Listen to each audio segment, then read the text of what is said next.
सभी लोगों को नमस्कार। मैं आप सभी का स्वागत करती हूँ हमारे यूट्यूब चैनल अंडरस्टैंडिंग बेसिक्स में। तो इस वीडियो में हम क्या करने जा रहे हैं?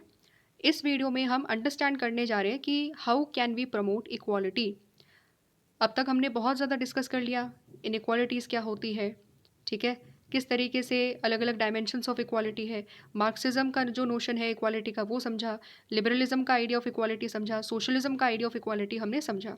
अब हम ये समझना चाहते हैं कि हम प्रमोट कैसे करें इक्वालिटी को। तो इस वीडियो में हम इसको अंडरस्टैंड करने के लिए क्या क्या पढ़ेंगे? हम पढ़ेंगे the idea of formal equality. Formal equality क्या है हम उसको समझेंगे। इक्वालिटी थ्रू डिफरेंशियल ट्रीटमेंट कैसे आती है हम उस चीज़ को समझेंगे, ठीक है। तो इस तरीके से हम अपनी वीडियो को कंप्लीट करेंगे। तो फटाफट से अपनी बुक लीजिए, पेज नंबर 44 को ओपन करिए और साथ में एक लीजिए पेंसिल, और हम शुरू करते हैं, अंडरस्टैंड करते हैं कि कैसे आखिरकार इक्वालिटी को प्रमोट किया जा सकता है। तो इस पैराग्राफ में क्या दिया हुआ है? इस पैराग्राफ में दिया हुआ है कि हमने एक बेसिक डिफरेंस को समझा है अब तक कि सोशलिस्ट और लिबरल्स कैसे अपने अपने अलग अलग तरीके से बोलते हैं कि इक्वालिटी कैसे आ सकती है।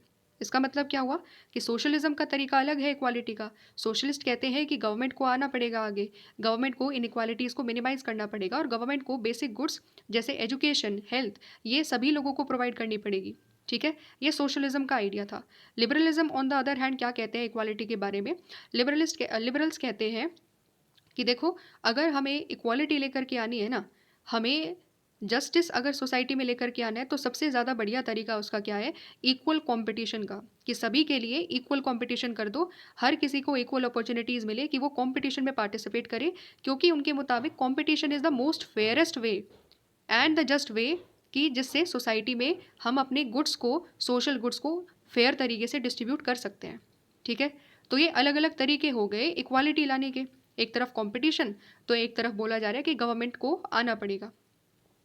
अब इसी चीज़ को हम पूरी डिबेट को समझेंगे, ठीक है। हम इसी चीज़ पर बार बार डिबेट करते रहेंगे और समझने की कोशिश करेंगे कि what principles and policies might be considered necessary for pursuing equality. कौन कौन सी ऐसी पॉलिसीज़ है जो हम डिस्कस कर सकते हैं कि अच्छा ये पॉलिसी बेटर है या ये पॉलिसी बेटर है। इसमें हम लोग अफर्मेटिव एक्शन की आइडिया को भी समझेंगे कि इसके ऊपर बहुत ज़्यादा डिबेट है। कोई अफर्मेटिव एक्शन को सपोर्ट करता है, कोई अफर्मेटिव एक्शन को अपोज करता है, तो हम इस चीज़ को भी समझेंगे। और जितनी भी पॉलिसीज़ है, जितने भी तरीके हैं जिससे हम इक्वालिटी लेकर के आ सकते हैं, हम उस चीज़ को समझेंगे। सबसे पहला तरीका इक्वालिटी का क्या है?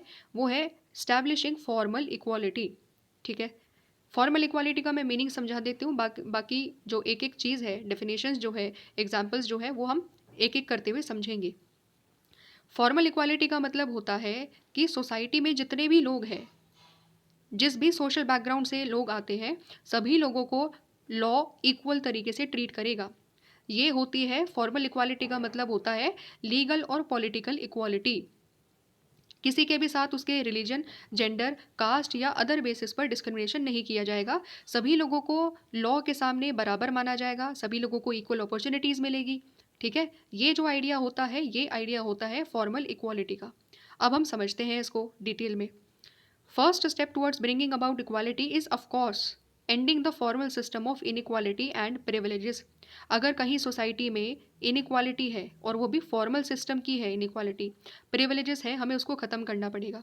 अगर हमारा कोई ऐसा लॉ है जिसकी वजह से हम डिस्क्रिमिनेशन कर रहे हैं, जैसे फॉर एग्जांपल जो साउथ अफ्रीका था, साउथ अफ्रीका का केस स्टडी हमने फ्रीडम चैप्टर में पढ़ा, उसमें क्या हो रहा था? उसमें ऐसे लॉज थे जो ब्लैक्स के साथ डिस्क्रिमिनेशन कर रहे थे। ब्लैक्स और वाइट वहाँ पर इक्वल नहीं थे, ब्लैक्स और वाइट्स के बीच में फॉर्मल इक्वालिटी नहीं थी। ठीक उसी तरीके से अमेरिका में क्या था? अमेरिका में जो ब्लैक इंडिविजुअल्स थे, ना उनके पास राइट टू वोट था, ना उनके पास इक्वल अपॉर्चुनिटीज़ थी। इसका मतलब क्या हुआ? इसका मतलब वहाँ पर जो लॉ था वो ब्लैक्स और वाइट्स के लिए बराबर तो नहीं था। क्या नहीं था वहाँ पर? फॉर्मल इक्वालिटी नहीं थी वहाँ पर। तो फॉर्मल इक्वालिटी में हम यही कहते हैं, हम ऐसे लॉ बनाएंगे जो सभी लोगों को इक्वल करेंगे। और अगर हमारे कॉन्स्टिट्यूशन में, अगर हमारे पास कोई ऐसे लॉ है जो लोगों के बीच में डिस्टिंक्शन करते हैं, एक स्पेशल कम्युनिटी को, एक सर्टन सेक्शन ऑफ कम्युनिटी को ज़्यादा राइट्स देते हैं दूसरों के मुकाबले, तो हम सारे ऐसे लॉज को ख़त्म कर देंगे ताकि फॉर्मल इक्वालिटी आ सके। क्लियर हो गया? समझ में आ गई बात? तो यही आइडिया है फॉर्मल इक्वालिटी के बारे में। और क्या बोला गया है यहाँ पर? फॉर्मल इक्वालिटी के सामने समस्याएं क्या आती है? फॉर्मल इक्वालिटी के सामने आती है कुछ समस्याएं, जैसे कि यहाँ पर दिया हुआ है कि social, economic and political inequalities all over the world have been protected by customs and legal system that prohibited some sections of society from enjoying certain kinds of opportunities and rewards. कुछ ऐसे customs थे, जैसे India में क्या था, caste system था, ठीक है, और लीगल सिस्टम्स थे, जो हमने साउथ अफ्रीका का एपरथाइड रिजिम पढ़ा। सिमिलरली अमेरिका का एग्जाम्पल हमने पढ़ा। ये क्या था, लीगल सिस्टम था, जिसकी वजह से कुछ लोग अपनी जो इक्वल अपॉर्चुनिटीज़ है वो इंजॉय ही नहीं कर पा रहे थे, ठीक है। और क्या क्या एग्जाम्पल है, poor people were not granted the right to vote in a large number of countries. India में भी देख लो, जब हम कॉन्स्टिट्यूशन हम लोगों ने जब तक नहीं बनाया, तब तक क्या सभी लोगों को इक्वल राइट टू वोट था? नहीं था। प्रॉपर्टी के बेसिस पर, एजुकेशन के बेसिस पर राइट टू वोट दिया जा रहा था। लीगल इक्वालिटी तो थी ही नहीं इंडिया में। आफ्टर कॉन्स्टिट्यूशन हमने ये बोला कि भाई यूनिवर्सल अडल्ट फ्रेंचाइज है, फ़र्क नहीं पड़ता आप गरीब हो, अमीर हो, एजुकेटेड हो, अनएजुकेटेड हो, बॉय हो, गर्ल हो, सभी लोगों को हम लोग क्या देंगे, राइट टू वोट देंगे, ठीक है। तो वो इन सब चीज़ों की वजह से हम इंश्योर कर पाए। तो ये होता है फॉर्मल इक्वालिटी का आइडिया। दूसरा क्या है, women were not allowed to take up many professions and activities. Women के ऊपर रिस्ट्रिक्शंस थे, ठीक है। जैसे आज भी अगर बहुत सारी मिडिल ईस्ट में जो कंट्रीज़ है, आज भी वहाँ पर जो विमेन है उनको अपॉर्चुनिटीज़ नहीं है। अफगानिस्तान में देख लो, तालिबान रिजीम में क्या हो रहा है विमेन के साथ, सारे के सारे रिस्ट्रिक्शंस लगा दिए गए, विमेन एक दूसरे से बात तक नहीं कर सकती है वहाँ पर, ठीक है। वो तो खैर एक अलग ही सिचुएशन हो गई है वहाँ पर वुमेन के साथ, क्योंकि हम वहाँ पर डेमोक्रेसी कह ही नहीं सकते, तालिबानी रिजीम है वहाँ पर, ठीक है।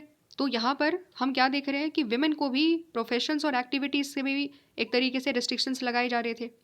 तो विमेन के लिए पास भी क्या नहीं थी, विमेन के पास भी फॉर्मल इक्वालिटी नहीं थी। और कास्ट सिस्टम था इंडिया में। कास्ट सिस्टम की वजह से क्या हो रहा था कि जो लोअर कास्ट है वो एक तरीके से केवल और केवल मैनुअल लेबर ही करेंगे। लोअर कास्ट क्यों नहीं एक अच्छे प्रोफेसर बन सकते, या लोअर कास्ट क्यों नहीं एडमिनिस्ट्रेशन में जा सकते? ये रेस्ट्रिक्शंस थे because of the caste system, ठीक है। और क्या था, some families could occupy high position. केवल कुछ ही फैमिली है जो हाई पोजीशन पर जा सकती है, बाकी फैमिलीज नहीं जा सकती। नेपोटिज्म हुआ करता था। क्यों हुआ करता था? ये था क्योंकि लॉ सभी के लिए इक्वल नहीं हुआ करता था, ठीक है। और जब हम बात करते हैं फॉर्मल इक्वालिटी को स्टैब्लिश करने की, इसका मतलब ये है कि हम ऐसा लॉ बनाएंगे जो सभी लोगों को इक्वल ट्रीट करेगा, किसी को प्रिविलेज नहीं करेगा और ना ही किसी के साथ डिस्क्रिमिनेट करेगा। क्लियर होगी बात? अब हम नेक्स्ट पैराग्राफ की तरफ बढ़ते हैं। नेक्स्ट पैराग्राफ में क्या बोला जा रहा है, attainment of equality requires that all such restrictions और privileges should be brought to an end. अगर हमें इक्वालिटी लेकर आनी है, इसका मतलब सारे रिस्ट्रिक्शंस और प्रिविलेजेस सबको ख़त्म करना पड़ेगा। वही बात जो अभी मैंने बताई भी थी। तो इंडियन कॉन्स्टिट्यूशन कैसे सारे प्रिविलेजेस को ख़त्म करता है और ये इंश्योर करता है कि इंडिया में तो कम से कम हम फॉर्मल इक्वालिटी स्टैब्लिश करें on the basis of law. तो आर्टिकल 15 ऐसा करता है। क्या है article 15? Article 15 constitution prohibits discrimination on the grounds of religion, race, caste, sex और प्लेस ऑफ बर्थ। ये 5 क्राइटेरियाज है जिसके बेसिस पर कॉन्स्टिट्यूशन हमें कहता है कि गवर्नमेंट किसी के भी साथ डिस्क्रिमिनेट नहीं कर सकती। आर्टिकल 15 सीधा सीधा ऐसा बोलता है। जब गवर्नमेंट किसी के साथ डिस्क्रिमिनेट नहीं कर सकती, इसका मतलब ये है गवर्नमेंट कोई ऐसा लॉ भी नहीं बना सकती जो किसी एक सर्टन सेक्शन को ज़्यादा प्रिविलेज करेगा। क्या हो गया?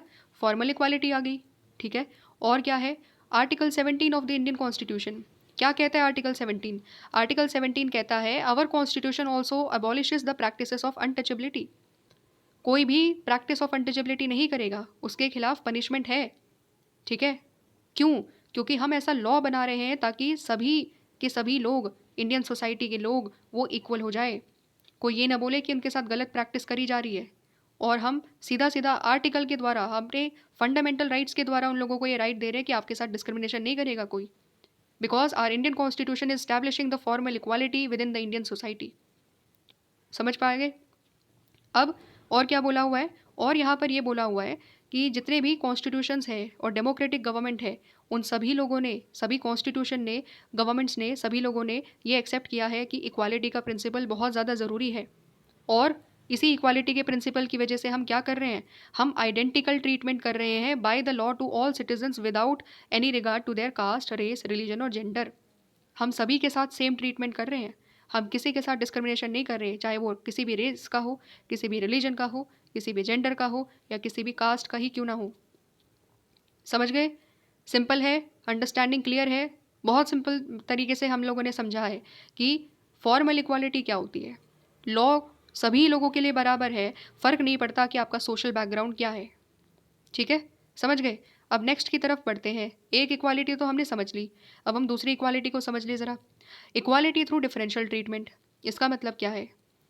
अभी तो हमने पढ़ा कि हम आइडेंटिकल ट्रीटमेंट करेंगे लॉ के द्वारा, अभी हम पढ़ रहे हैं कि डिफरेंशियल ट्रीटमेंट करेंगे।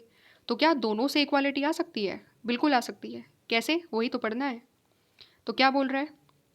ये बोल रहा है कि it is necessary sometimes to treat people differently in order to ensure that they can enjoy equal rights. कभी कभी ज़रूरी होता है, कभी कभी ज़रूरी होता है कि कुछ लोग अपने राइट्स को इक्वली इंजॉय कर पाए, उसके लिए उनके लिए कुछ स्पेशल ट्रीटमेंट देना, कुछ स्पेशल प्रोविजंस बनाना। और उसके लिए जब हम उनके लिए स्पेशल प्रोविज़न बनाएंगे, एक स्पेशल हेल्प देंगे, तो क्या होगा? डिफरेंट ट्रीटमेंट कर रहे हैं ना हम लोग। इसको एग्जाम्पल के ज़रिए आप बहुत अच्छे तरीके से समझ जाओगे। सपोज़ एक डिसेबल्ड इंडिविजुअल है, वो एक पब्लिक बिल्डिंग में जाना चाहते हैं, लेकिन जब पब्लिक बिल्डिंग्स, जो जितनी भी पब्लिक बिल्डिंग्स है ना, उन सभी में केवल और केवल स्टेयर्स हैं। अब हमें पता है कि भाई एक व्यक्ति व्हील चेयर पर है, उसके लिए कितना ज़्यादा मुश्किल होगा व्हील चेयर के ज़रिए स्टेयर्स को क्रॉस करना। मुश्किल है, चढ़ ही नहीं पाएगा लगभग, अपने आप तो चढ़ ही नहीं सकता, और दूसरे लोगों के लिए भी कितना ज़्यादा मुश्किल होगा उसको चढ़ाना। इसीलिए हम क्या करते हैं, इसीलिए हम क्या कह रहे हैं, इसीलिए हम कह रहे हैं कि भाई इन लोगों के लिए, क्योंकि ये स्पेशल है। स्पेशल का मतलब यहाँ पर क्या है? अलग है। ठीक है, दीज पीपल आर डिफरेंट, उनकी नीड अलग है। एक नॉर्मल इंडिविजुअल सीढ़ी आराम से चढ़ सकता है, वो लोग नहीं चढ़ सकते। तो क्या करना चाहिए? उनके लिए उनकी नीड्स के मुताबिक हमें रैंप्स बना देने चाहिए। ठीक है, तो यही चीज़ आपकी बुक में भी दी हुई है। क्या बोला गया है? डिसेबल्ड पीपल में justifiably demand special ramps in public spaces so that they can get equal chance to enter the public buildings. समझ गए? नॉर्मल इंडिविजुअल के पास पूरी इक्वल अपॉर्चुनिटी है कि वो पब्लिक बिल्डिंग्स में जा सकता है, बट वही सेम टू सेम चीज़ एक पीडब्ल्यूडी इंडिविजुअल या पर्सन विद डिसेबिलिटी नहीं कर सकता। उसके लिए एक स्पेशल नीड है उसकी ये। ठीक है, और उसके लिए क्या करना पड़ेगा? अगर हम उसको रैंप बना करके दे देते हैं, तो वो क्या है, उसके ज़रिए ही वो equal access to public buildings कर सकता है, वरना वो कर ही नहीं पाएगा उसको। तो एक इंडिविजुअल को सेम राइट को एक्सेस करने के लिए हम उसको एक डिफरेंट ट्रीटमेंट करते हैं, और यही होता है इक्वालिटी थ्रू डिफरेंट ट्रीटमेंट। हम यहाँ पर डिफरेंट नीड्स को रिकॉग्नाइज करते हुए किसी को हम स्पेशल ट्रीटमेंट नहीं कर रहे। ठीक है, किसी को हम स्पेशल ट्रीटमेंट नहीं कर रहे, जस्ट हम उनकी नीड्स को रिकॉग्नाइज कर रहे हैं। हम ये समझाने की कोशिश कर रहे हैं कि भाई वो व्यक्ति अलग है, उसकी एक अलग नीड है, और उसकी नीड के मुताबिक हम उसको एक अलग तरीका दे रहे हैं, ताकि वो भी वो सेम राइट्स एंजॉय कर सके जो एक नॉर्मल इंडिविजुअल एंजॉय कर रहा है। समझ गए? एक और एग्जाम्पल से समझते हैं कि इक्वालिटी थ्रू डिफरेंशियल ट्रीटमेंट कैसे हो सकता है। विमेन है सपोज, हम बोलेंगे, क्या बोलेंगे कि मेन और विमेन दोनों के पास इक्वालिटी ऑफ वर्क है, दोनों के पास इक्वल राइट टू वर्क है। बट एक कंडीशन देखो, जो विमेन कॉल सेंटर में काम करती है, रात में जब कॉल सेंटर से वो निकलेगी, तो पूरी की पूरी संभावनाएं हैं, यहाँ पर बहुत ज़्यादा पॉसिबिलिटीज़ है कि उनको डर लगे। ठीक है, हो सकता है कुछ क्राइम हो सकता है वहाँ पर, बिकॉज नाइट में बहुत ज़्यादा लोग नहीं होते हैं सड़क पर। पॉसिबिलिटीज़ है कि नहीं? तो वो क्या बोलेगी? विमेन डिमांड कर सकती है कि भाई हमें कुछ स्पेशल प्रोटेक्शन दो, हमारे लिए पुलिस लेकर के आओ, या एक गाड़ी तो कम से कम हम लोगों को दो कि हम सेफली अपने घर पर जा सके, क्योंकि हम रात से निकलते हैं, रात को निकलते हैं हम लोग।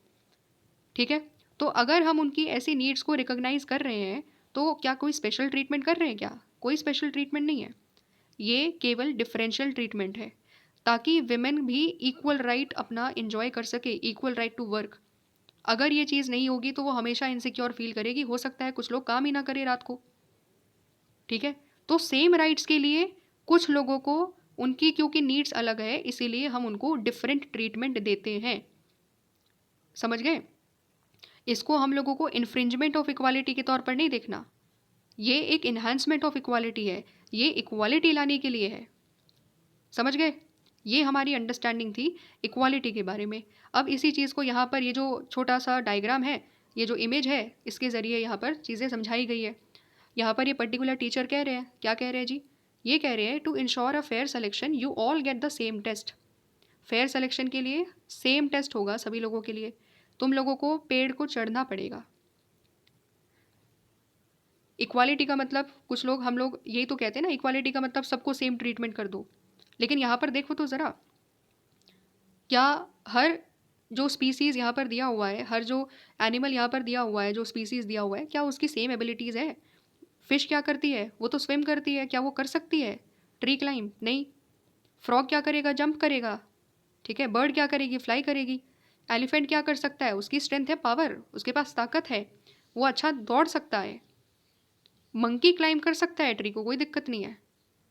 लेकिन बाकी सभी लोग तो नहीं कर सकते ना, बाकी सभी का टैलेंट अलग है। तो उनको उनके टैलेंट के अकॉर्डिंगली जज करो ना, सबको एक ही रेस में क्यों दौड़ा रहे हो? ये होता है इक्वालिटी थ्रू डिफरेंट ट्रीटमेंट, कि अगर हमें सभी लोगों को टेस्ट करना है तो हम डिफरेंट ट्रीटमेंट करेंगे, हर किसी का हम डिफरेंट टेस्ट लेंगे, क्योंकि हर किसी की एबिलिटीज़ अलग अलग है, इसीलिए। ठीक है, समझ पा रहे हो? ये अंडरस्टैंडिंग होती है, क्योंकि हर इंडिविजुअल अलग अलग है, इसीलिए हम टेस्ट अलग अलग लेंगे। ठीक है, तो डिफरेंट ट्रीटमेंट का मतलब क्या होता है, यहाँ पर ये जो बोला गया है वो ये बात है कि इक्वालिटी हम डिफरेंट ट्रीटमेंट के ज़रिए लेकर के आएंगे। क्यों? क्योंकि हर बार ज़रूरी नहीं है कि हम लोगों को सेम तरीके से ही ट्रीट करें। कभी कभी ज़रूरी हो जाता है कि हम लोगों को डिफरेंट तरीके से ट्रीट करें, क्योंकि वो उनकी नीड होती है। समझ गए? अंडरस्टैंडिंग क्लियर होगी। काफ़ी बढ़िया तरीके से हम लोगों ने ये चीज़ें अंडरस्टैंड कर ली। अब लास्ट पैराग्राफ में क्या दिया हुआ है, what kind of differences hinder access to equal opportunities and what kind of policies may be pursued to overcome those hindrances। ये ऐसे क्वेश्चन है जो आज के टाइम में भी डिबेट किए जा रहे हैं। कह रहा है कि भाई कौन से ऐसे डिफरेंसेस हैं जिसकी वजह से इक्वल अपॉर्चुनिटीज़ नहीं मिल पा रही है, और कौन सी ऐसी पॉलिसी है जो हमें लेनी चाहिए, हमें लानी चाहिए, ताकि हम ये सारे के सारे हिंड्रेंसेस को ओवरकम कर सके। जैसे अगर पीडब्ल्यूडी इंडिविजुअल या पर्सन विद डिसेबिलिटी इंडिविजुअल के सामने हिंड्रेंस ये आ रहा है कि वो एक्सेस नहीं कर पा रहे हैं पब्लिक बिल्डिंग्स को, तो हमें ये पॉलिसी लेकर के आनी चाहिए कि सारी की सारी जितनी भी गवर्नमेंट बिल्डिंग्स हैं, गवर्नमेंट ऑफिसेस हैं, वो डिसेबल्ड फ्रेंडली बननी चाहिए। उनके लिए स्पेशल रैम्स हर बिल्डिंग में हमें मौजूद कराने चाहिए, चाहे स्कूल्स हो, चाहे ऑफिस हो, चाहे कोई और अदर चीज़ हो। होना चाहिए कि नहीं होना चाहिए? यही ऐसी पॉलिसीज़ है, हम इन्हीं के बारे में डिस्कस करेंगे। ठीक है, और इसी तरीके की कुछ और पॉलिसीज़ है, जैसे affirmative action to enhance the equality of opportunity. कुछ कंट्रीज़ ने अपने यहाँ पर इक्वालिटी लेकर आने के लिए लोगों के साथ डिफरेंशियल ट्रीटमेंट करा है, और वो डिफरेंशियल ट्रीटमेंट कैसे किया है? अफर्मेटिव एक्शंस को दे करके। जैसे हमारी कंट्री में रिजर्वेशन हुआ है, ठीक है, तो कैसे हम डिफरेंशियल ट्रीटमेंट करते हुए इक्वालिटी लेकर के आएंगे? अफर्मेटिव एक्शन सही है कि नहीं है? यही सारी डिबेट्स है जो हम नेक्स्ट वीडियो में कवर करेंगे। ठीक है, इस वीडियो में हमने क्या समझा, इस वीडियो को हम यहीं तक रखते हैं। तो इस वीडियो में हमने समझा कि जब हम इक्वालिटी की बात करेंगे तो हम दो प्रकार की इक्वालिटी को लेकर के अचीव करने की कोशिश करेंगे। सबसे पहले फॉर्मल इक्वालिटी लेकर आएंगे। सबसे पहले क्या लेकर आएंगे? सबसे पहले हम फॉर्मल इक्वालिटी को स्टैब्लिश करेंगे कि लॉ सभी लोगों के लिए बराबर है, ताकि कोई प्रिविलेज ना हो, कोई अंडर प्रिविलेज ना हो, लॉ सभी लोगों के लिए बराबर हो। और दूसरी चीज़ हमने क्या अंडरस्टैंड करी? दूसरी चीज़ हमने अंडरस्टैंड करी कि हम डिफरेंशियल ट्रीटमेंट करेंगे, ताकि हम अलग अलग नीड्स को समझ करके उनके मुताबिक उनके लिए स्टेप्स ले सकें। ठीक है, आई होप आपको एक अंडरस्टैंडिंग मिली होगी। अगर आपको चीज़ें बहुत सिंपल तरीके से समझ में आई हैं, अच्छे तरीके से समझ में आई हैं, साथ साथ में हमने कुछ चीज़ें नोट डाउन भी करी है। अगर आपको वीडियो अच्छी लगी so please do like, subscribe and share this particular video with your friends. मिलते हैं हम नेक्स्ट वीडियो में, जहाँ पर हम नेक्स्ट टॉपिक को डिस्कस करेंगे, जो कि है अफर्मेटिव एक्शन। तब तक खूब मस्त रहिए, ठीक है, मन लगा करके पढ़ते रहिए, हंसते रहिए इसी तरीके से। ठीक है, टिल देन सभी लोगों को नमस्कार।